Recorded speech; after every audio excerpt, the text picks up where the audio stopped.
మాతృదేవోభవ పితృదేవోభవ ఆచార్య దేవోభవ. శ్రీ క్రోధినామ సంవత్సరం డిసెంబర్ మాసం మాస ఫలితాలు మనము ఈ వీడియోలో భాగంగా చెప్పుకుంటున్నాము.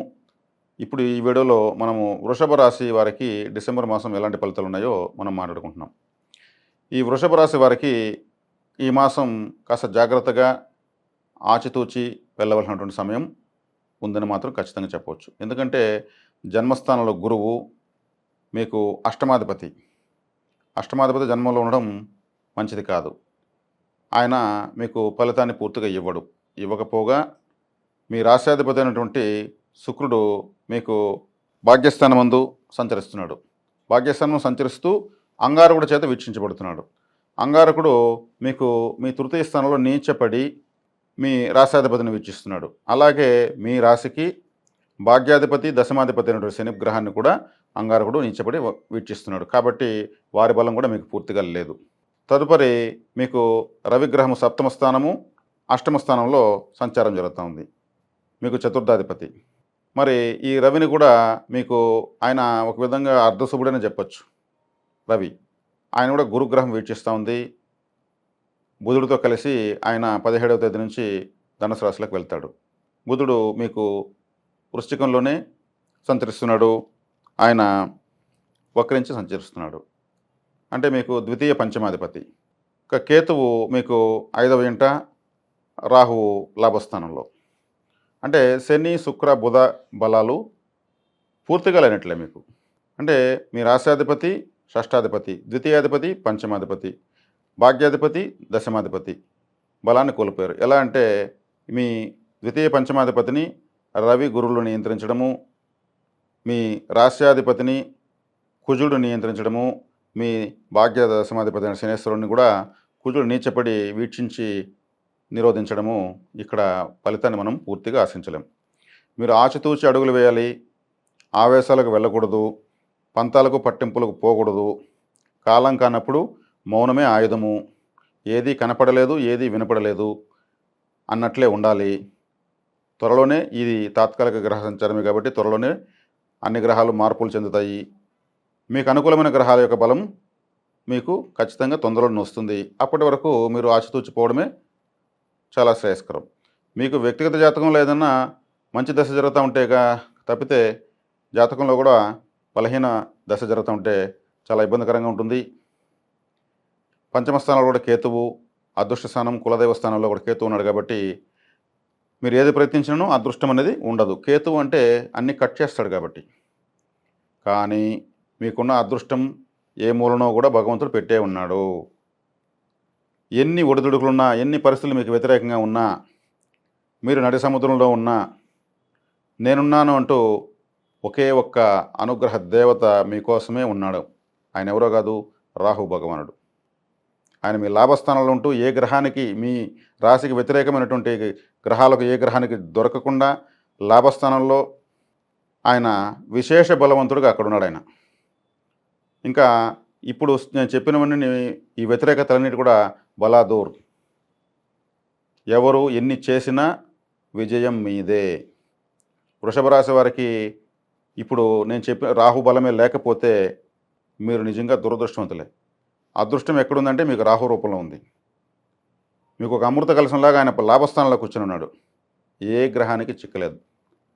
రాహు అంటేనే బ్రహ్మాండం, రాహు అంటేనే కలియుగం. కలియుగానికి అధిపతే రాహు.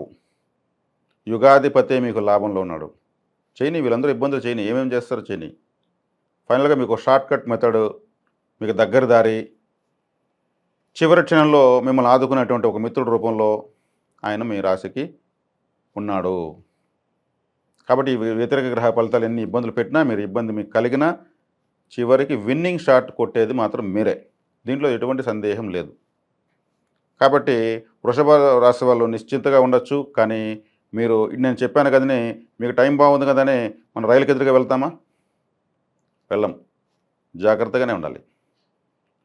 మరీ ఏమరపట్టకపోతే కూడా అతి విశ్వాసం కూడా మనకు పనికిరాదు. కాబట్టి మనల్ని ఒకే ఒక్క మార్గం రాహుగ్రహమే. మరి రాహుగ్రహాన్ని ఇంకా బలపరుచుకోవాలి మనం. ఆయన మనకు సపోర్ట్ చేస్తున్నాడు కాబట్టి ఆయనకి మనం సపోర్ట్ చేయాలి. ఆయన యొక్క బలాన్ని ఇంకా ఎక్కువ తీసుకోవాలి. రాహుగ్రహం అంటేనంటే ఆయన ఆయన తెలివితేటలు ఇంక సృష్టిలో ఎవరికి లేవు, ఎవరికి లేవు. ఈ సృష్టిలో అత్యంత తెలివైన వ్యక్తి రాహువే. మహావిష్ణువునే ఏమార్చి ఆయన అమృతం తాగేశాడు. విష్ణుమాయను అతిక్రమించడం ఎవరి తరం కాదు. ఈ జగత్తులో, ఈ సృష్టిలో విష్ణుమాయను అధిగమించి అమృతాన్ని తాగి అమరుడైనటువంటి చిరంజీవి అయినటువంటి దేవత రాహు. ఆయన గ్రహాధిపత్యమే సాధించాడు అమృతాన్ని తీసుకొని. అటువంటి రాహు మీకు నిజంగా అమృత కలశంలాగా ఉన్నాడు. కాబట్టి రాహుని ఇంకా మనము ఆయన జయజయలు పలకాలి. మీరేం చేస్తారంటే దుర్గాదేవి ఆరాధన చక్కగా చేయండి. దుర్గా అంటేనే దుర్గతులను దూరం చేసేది. మీ గ్రామదేవతను గట్టిగా మీరు ఆరాధించండి. దుర్గాదేవి యొక్క అంశతోనే మీ గ్రామదేవతలు ఉంటారు. గ్రామదేవత ఎక్కడుంటే అక్కడ రాహు ఉంటాడు, దుర్గాదేవి ఎక్కడుంటే అక్కడ రాహు ఉంటాడు. మీరు నిమ్మ పండ్లు నైవేద్యంగా ఇచ్చి అమ్మవారికి అభిషేకంగా, అంటే అమ్మవారికి నిమ్మ పండు ఎలా అభిషేకం చేస్తారు? ఆమె శూలానికి ఒక 3 నిమ్మకాయలు గుచ్చి ఆ నిమ్మకాయలు గట్టిగా నలపండి. శూలమంతా కర్రలు, అది శూలాభిషేకం, అదే అమ్మవారి యొక్క అభిషేకం. ఇంకా మీరు ఆ అమ్మవారిని ఆరాధించారంటే రాహువు మిమ్మల్ని అడగకపోయినా కాపాడుతాడు. ఇప్పటికే కాపాడుతున్నాడు. ఆయనకి సెల్యూట్ చేయండి, కృతజ్ఞతలు తెలియజేయండి, మీ ప్రేమాభావాలను ఆయనకు చూపించండి. మీకు ఉన్నటువంటి వ్యతిరేక గ్రహస్థితి మొత్తం బలా దూరవుతుంది. ఇక మీరు భారీ పెట్టుబడులకు పోకండి, మధ్యలో మధ్యవర్తిత్వాలు ఉండొద్దండి, చెక్కుల్లో సంతకాలు పెట్టద్దండి, చెక్కులు ఎవరికి ఇవ్వద్దండి, ఇస్తే కూడా డేట్లు వేసి అమౌంట్ రాసి ఇవ్వండి, బాండ్లు ఎంటీ బాండ్స్ ఇవ్వద్దండి. ఇవన్నీ డాక్యుమెంట్స్ అంతా క్లియర్గా చూసుకోండి. ఎందుకంటే డాక్యుమెంట్స్ సంబంధించిన బుధుడు మీకు వక్రించి గురువు చేత బాధించబడుతున్నాడు. మీ రాశ్యాధిపతి అంగారుడి చేత బాధించబడుతున్నాడు. మీ భాగ్యాధిపతి అంగారుడి చేత బాధించబడుతున్నాడు. మీకు అదృష్ట స్థానంలో కేతు ఉన్నాడు. కాబట్టి మన వాళ్ళే కదా అని మీరు ఏదైనా నమ్మి చేస్తే మీ నమ్మకానికి వాళ్ళు మోసం చేస్తారు. కాబట్టి ఈ తెలివితేటలని మీకు రాహు ఇస్తాడు. చక్కగా మీరు ఈ మాసాన్ని రాహు బలం ఉందన్న ధైర్యంతో మీరు ముందడుగు వేయచ్చు.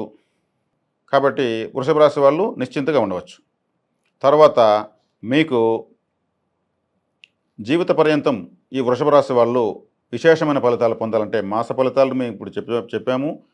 జీవిత పర్యంతము వృషభ రాశి వాళ్ళు విశేషమైన ఫలితాన్ని పొందాలనుకుంటే మీ ధనస్థానమైనటువంటి మిథున రాశిని బలపరుచుకోవాలి. ఇది మీకు జీవిత పర్యంతం పరిహారం. డబ్బులు కావాలి కదా, మీకు తర్వాత రాసేది మిథున రాశి. కాబట్టి మీకు మిథున రాశిని బలపరుచుకోవాలి.